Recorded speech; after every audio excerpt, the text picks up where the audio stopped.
Hello சொந்தங்களே, அஸ்ஸலாமு அலைக்கும். எல்லாம் எப்படி இருக்கீங்க? வாங்க இன்னைக்கு ஃபேன்சி கிச்சனில் இன்ஸ்டண்ட்டான ஒரு நூடுல்ஸ் எப்படி செய்கிறதுன்னு பார்ப்போம். 5 நிமிஷத்தில் குயிக்காக செய்கிறது. அதுக்கு வேணுங்கிற காயெல்லாம் நைட்டே எடுத்து வச்சுக்கோங்க. நூடுல்ஸுக்கு தேவையான நான் காய்ங்க எடுத்துக்கிறேன். 200 கிராம் பட்டாணி, 200 கிராம் பீன்ஸு, 200 கிராம் கேரட்டு. நான் வந்து ஃபேமிலி பேக்கில் வந்து ஒரு 1.5 பேக் எடுத்திருக்கேன் நூடுல்ஸு. அதுக்கு தகுந்த மாதிரி காய் எடுத்திருக்கேன். இது வந்து கொஞ்சம் தண்ணி ஊற்றி நல்லா ஒரு 3/4 பதத்தில் வேக வச்சுக்குவோம். தண்ணி ஊற்றி கொஞ்சம் உப்பையும் போட்டுருவோம். எதுக்கு நான் ஒரு 3/4 பதம் வேக வைக்கலாம்னு சொன்னேன்னாக்கா, மசாலாவில் கொஞ்சம் நேரம் வேகணும். மசாலா தாளித்து வர நேரத்தில் ஒரு 1/4 பதம் வேக வச்சுக்குவோம். அதுக்கு தான் நூடுல்ஸ் எடுத்து 1-2 இப்படி உடச்சி வச்சுக்கலாம். பாருங்கள், இப்படி உடச்சி வச்சுக்கணும் 2 ரொம்ப நுணுக்க வேணாம். மசாலாவை எடுத்து நம்ம கட் பண்ணி போட்டு வச்சுக்கலாம். அடுப்பு பற்ற வச்சு சட்டியை வச்சு எண்ணெயை ஊற்றியாச்சு. இதில் வந்து 1 ஸ்பூன் சோம்பு போட்டுக்குவோம். 150 கிராம் வெங்காயம் போட்டுக்கலாம். வெங்காயத்தை கொஞ்சம் வதக்கிக்கலாம். வெங்காயம் வதங்கி முடிஞ்சோன்னா தக்காளியும் போட்டுக்கலாம். தக்காளி போட்டு கொஞ்சம் உப்பு போட்டு அதையும் நல்லா வதக்கி ஒரு 3 பச்சை மிளகாயை 2 கீறி போடுறோம். கொஞ்சம் மல்லித்தலை, கொஞ்சம் கருவேப்பிலை ஒன்றா வதக்கிக்கலாம். இந்த காய்க்கு கொஞ்சம் 1/2 ஸ்பூன் மிளகாத்தூள்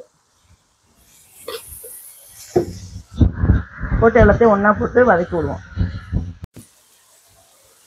1 ஸ்பூன் இஞ்சி பூண்டு அரைச்சி வச்சது.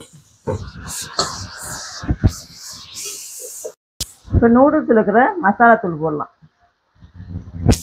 ஒன்றா வதக்கி விடுவோம்.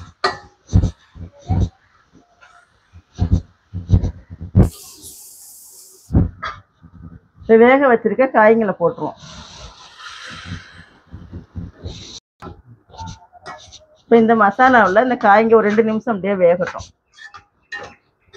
காய்ங்க மசாலா 2 நிமிஷமாக வெந்துருச்சு. இப்போ நம்ம வந்து நூடுல்ஸ் தண்ணி வேணுங்கிற தண்ணி ஊற்றிக்கலாம்.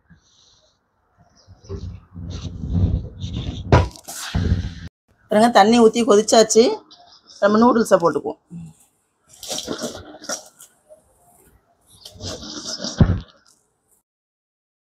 பாருங்க, நம்ம எடுத்து வச்சு நூடுல்ஸ் எல்லாம் உள்ளே போட்டாச்சு. நல்லா உள்ளே போட்டு நல்லா காயோட நல்லா கிண்டி விடுங்க. நல்லா வந்துடட்டும்.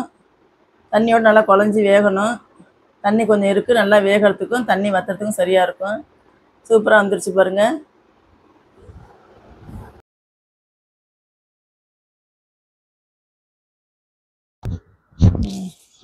பாருங்கள், நூடுல்ஸ் ரெடி ஆகிடுச்சு. 5 நிமிஷத்தில் ரெடி ஆயிரும். நீங்கள் நைட்டே வந்து காயெல்லாம் அறுத்து வச்சிட்டிங்கனாக்கா காலைல எந்திரிச்ச உடனே 5 நிமிஷத்தில் செஞ்சு கொடுத்துடலாம் பிள்ளைங்களுக்கு. காலையில் எந்திரிச்சு காய் அறுத்துக்கிட்டு நேரம் ஆகிறதுக்கு பதிலாக காயெல்லாம் நைட்டே அறுத்து வச்சுருங்க. காலைக்கு உடனே ரெடி ஆயிரும். பாருங்கள், நூடுல்ஸ் ரெடி ஆகிடுச்சு. இப்போ நீங்களும் உங்கள் வீட்டில் குழந்தைங்களுக்கு செஞ்சு கொடுங்க. உங்கள் வீட்டில் எல்லாத்துக்கும் செஞ்சு கொடுங்க. லைக் பண்ணுங்கள், ஷேர் பண்ணுங்கள், சப்ஸ்கிரைப் பண்ணுங்கள். எப்படி இருக்குன்னு கமெண்டில் சொல்லுங்கள். அஸ்ஸலாமு அலைக்கும்.